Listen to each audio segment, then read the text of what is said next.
Welcome to Small Business, Big Network, the podcast for small business owners who want big results from their networking. I'm Liz Drury, a freelance voiceover artist who knows that if you're not working, then networking could help.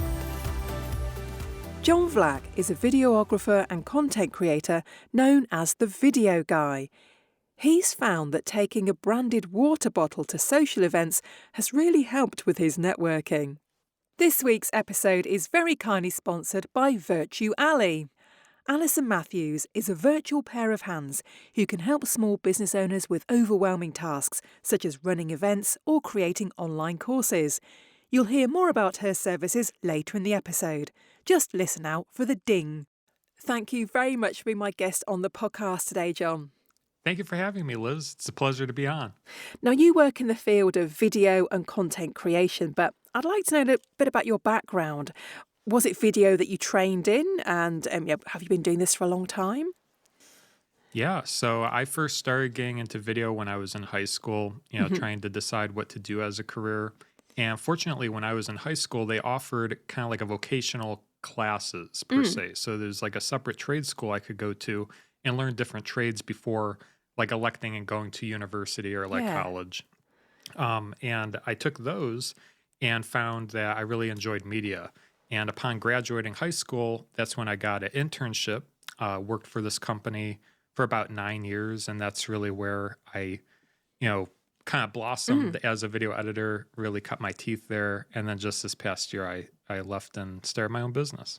Cool. So what was it in particular that drew you to video, do you think?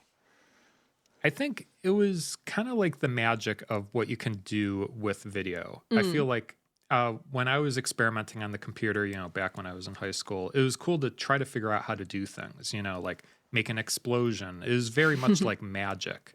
That's really what attracted me to video the most, is like kind of like the idea that anything's possible, and trying to find creative ways to do different things. So I think that's what attracted me to video. Yeah. Now, listeners are going to know from your accent that you're not in the UK. So tell me whereabouts in the world you are, John. Yes, so I am from Cleveland, Ohio, in the United States. And you spoke about these courses that you were able to do through high school. Is that something that's available at all schools in America? That's a great question. And actually, it's not. I was very fortunate that in the high school I was at, that was opportunity. It really depends where you're located in the United States. Some, areas do have vocational schools that you can go to, like trade schools, and learn more about, the trades. But it's not highly available all across the United States, I would say. Yeah, it sounds like a great idea, though. It clearly helped you to work out where you wanted to go. Yes, definitely. I highly recommend it. And if people out there are listening, if it's an option, I highly recommend, pursuing that, because it gives you a good idea of like, do you really want to pursue that as a career? Yeah. Yeah. So tell me about the internship. How did you come by that? And was it difficult to get an internship? Yeah. So for me, what ended up happening was one of my teachers in high school actually knew the owner of the company that I interned for, and he kind of put in a good word for me because I was a really good student. And that kind of got me in the door. So they gave me a chance, upon graduating. And within about the last month of high school, that's when I interned there. And upon graduating, they offered me a part-time job. So it was not really, it was just kind of very entry-level type of stuff, just helping out. But over time, they gave me more and more tasks. And all I needed was just that small opportunity, and I took it. So yeah, wonderful. I think you can't underestimate that, can you? The power of being able to just go and try something out, and being given that opportunity at a young age. Yeah, definitely. I'm very fortunate that my teacher pointed me into that direction. Yeah, that's because you were such a good student. That's the thing. If you're good at school, it comes back to you. Yep. So tell me a bit about your employer then, and how you progressed over the years from doing your internship. Yeah, absolutely. So when I joined, the company's called Rock the House. When I joined Rock the House, I first started as an intern, and they really hired me for like graphic design help. But I started doing more video content for them because they didn't really have anyone to create videos or video content for their events. They're a live event, production company. So like, they shoot events or they put on events, and I was able to kind of start making videos promoting the events and stuff. So I started doing more video editing stuff for them. And eventually their lead graphic designer left at the time, and I took on all of his responsibilities. So I became full time, doing all the graphic design, doing all the video editing. Hmm. And then over time, when the pandemic hit, I became a manager because we got really busy when it came to like live, like virtual events. Yeah, So we were doing a lot of video editing. You can imagine with all the Zoom webinars and all those type of events. yeah, And that's really when I stepped into more of a managerial role. And we started to have editing teams, started to bring in interns. yeah. And that's kind of how I progressed in that role. So at what point did you decide to go freelance, and why did you decide to set up on your own? Yeah. So for me, it really stems back to the pandemic. I think when I look back at that time period, I saw a lot of my friends, even a lot of my coworkers, get laid off, Hmm. unfortunately. And I saw how fragile, the workplace was. No matter how good you are as an employee, there's always that risk of, being laid off Yeah, or, the company failing. And yeah, especially in live events at that time, during the pandemic, it was, all of our business kind of evaporated. It was just like, just virtual events at the time. All yeah. the in-person stuff went away. So that was very eye-opening for me. And that's why I started to dabble in like content creation, trying to, build up a side hustle that I Hmm. can lean on and to eventually build that up to a point where I'd feel comfortable to take that leap and go into full-time freelancer, start my own business. Because I feel like betting on myself was a, a s- maybe like a stronger play, I would say, career-wise. Yeah, yeah. And how was it taking that step and becoming self-employed? Did you find your first clients quite quickly? Yeah. So actually, what's really nice is with all the relationships I built up, I worked at that place for around 9 years. By the time I left, there's a lot of people that I met in the past, like 5, 6 years ago, that reached out and was like, "Oh, you're starting your own business." So is a lot of referrals based on like the previous Mm, relationships that I built at that place. I think that's the benefit of working somewhere and really focusing on relationships is if people like you they tend to reach out, especially if yeah, you start your own business or you start freelancing. But yeah, a lot of my initial business came from there. And then from there is really word of mouth. yeah, yeah. And that just shows that the power of having a good network, doesn't it? Yes, absolutely. Networking is key. Yeah. So tell me about your business and what do you do and who do you help?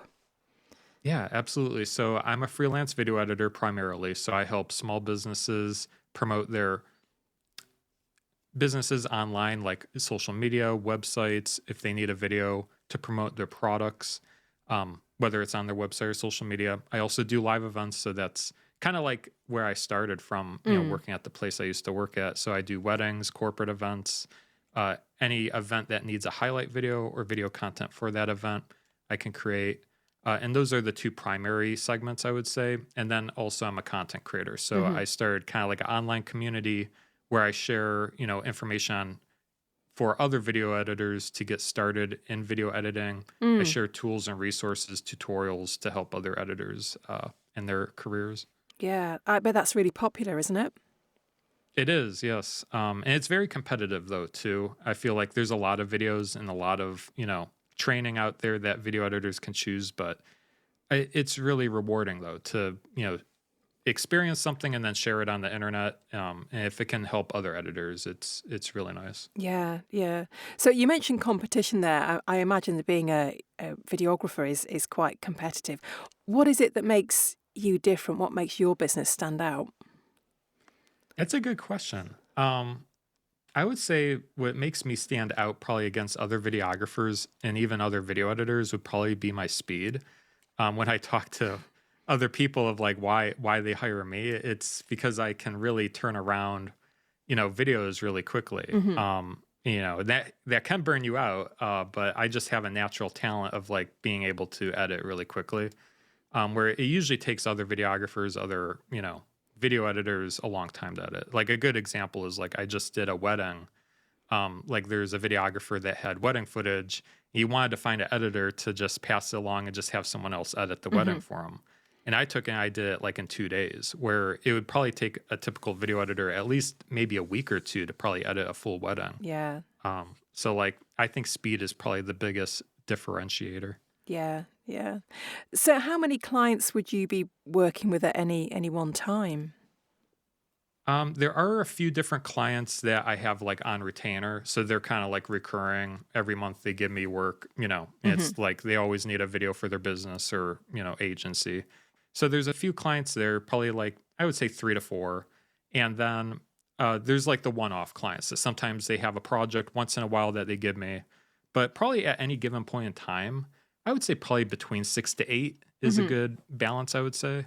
Yeah. And where are your clients? Are they local to you or more widespread than that? Most of them are local, but a few of them are like, overseas or like, especially like the brands I work with when it comes to YouTube. Hmm. Like I'm working with a brand actually from Estonia. Okay. And like, yeah, so a lot of them are local, but some of them are out of the country. Yeah. And what's your typical process when a client comes to you? How do you work with them? Sure. So typically, I get them on a call, ask them what their needs are, what they're looking for, and just see how I can help. If I can help them from there, we draft up an agreement based on their goals, what they're looking for, and we kind of take it from there, I would say. Hmm. And are there any particular sectors that you like to work with? For me, I really do enjoy live events, but I've really been enjoying social media. I feel like social media, especially when it comes to small businesses, it can help really explain what businesses do. Mm. I've been working with a lot of small businesses, and the videos I've been creating for them have really helped their business. Explain what they do. Making content that can benefit their customers, that explain, the features of the products or services that they're providing. I think video is a really strong tool, and I think a lot of small businesses are realizing how powerful Hmm. that is. You know what I mean? Yeah. That was going to be my next question, actually, about what kind of difference are you making? What kind of results have your clients been telling you that they've been getting? Yeah, I feel like it's a lot of what video can do for a small business. It helps explain what the small business does essentially.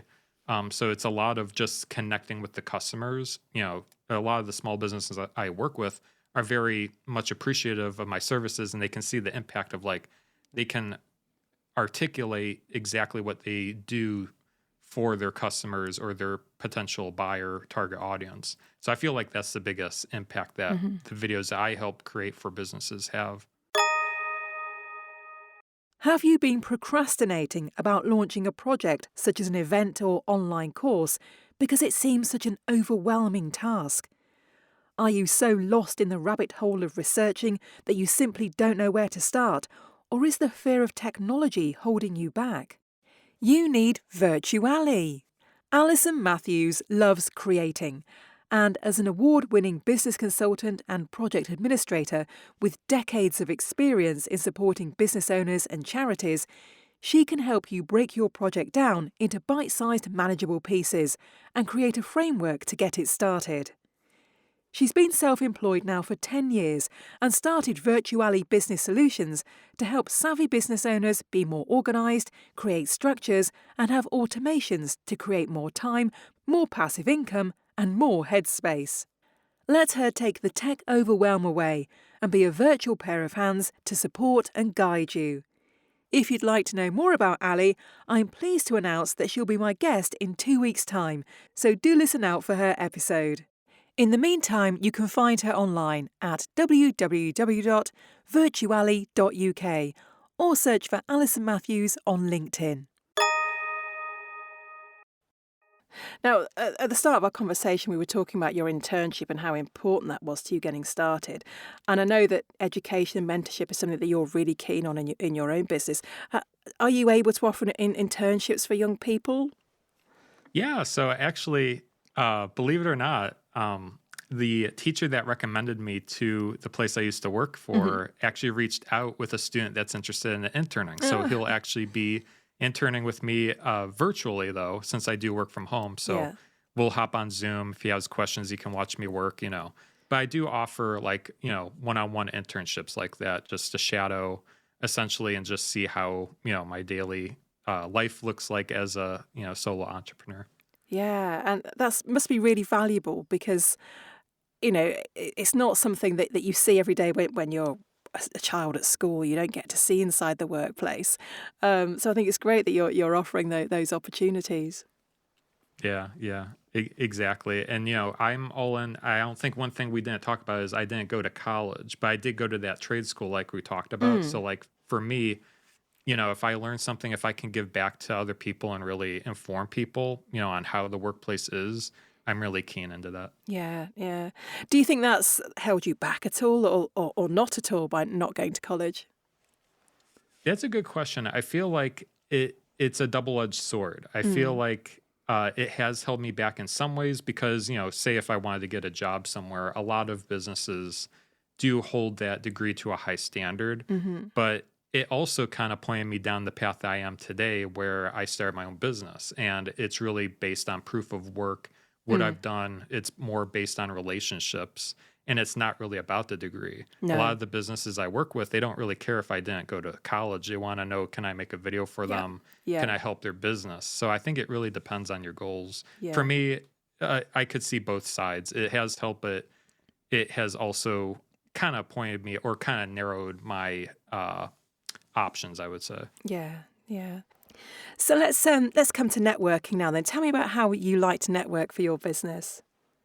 Yeah. So I was thinking about this because I saw this note in our pre show notes. And one thing I didn't realize when I started my business is probably the best way to network that I've found, at least in my personal perspective, is just going out into the real world to find a hobby and to Mm, just talking with people. Because, like, one thing a lot of people don't know about me is I'm really into chess.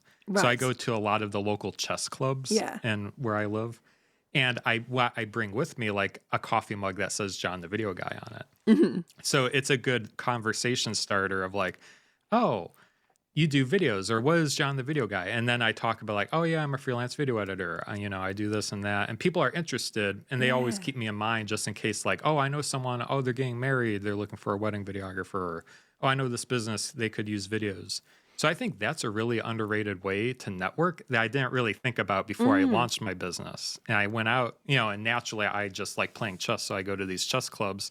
I just started bringing this water bottle with me and it started to bring in leads, you know what I mean? So it's kind of like, wow. Yeah, that's an underrated way to network that I found. And it's a great idea. I think we can all learn from that. So what do you find that you get from networking? What's it bring you? I think it brings me more relationships to begin with. When it comes to networking, like I talked about going to chess clubs, I really just like connecting with people. And I think the benefit of networking and then getting leads that way is it makes the work more fun. Mm. When I think about my business, I really like to work with people that I enjoy working with. That, say if I do a video for someone I met at chess club, I already kind of knew them, Yeah. before making a video for them, rather than just getting a cold email or like, maybe another lead from another source there where I'm not 100% sure about them. Yeah. I feel like it just makes the whole process more enjoyable, I would say. Yeah.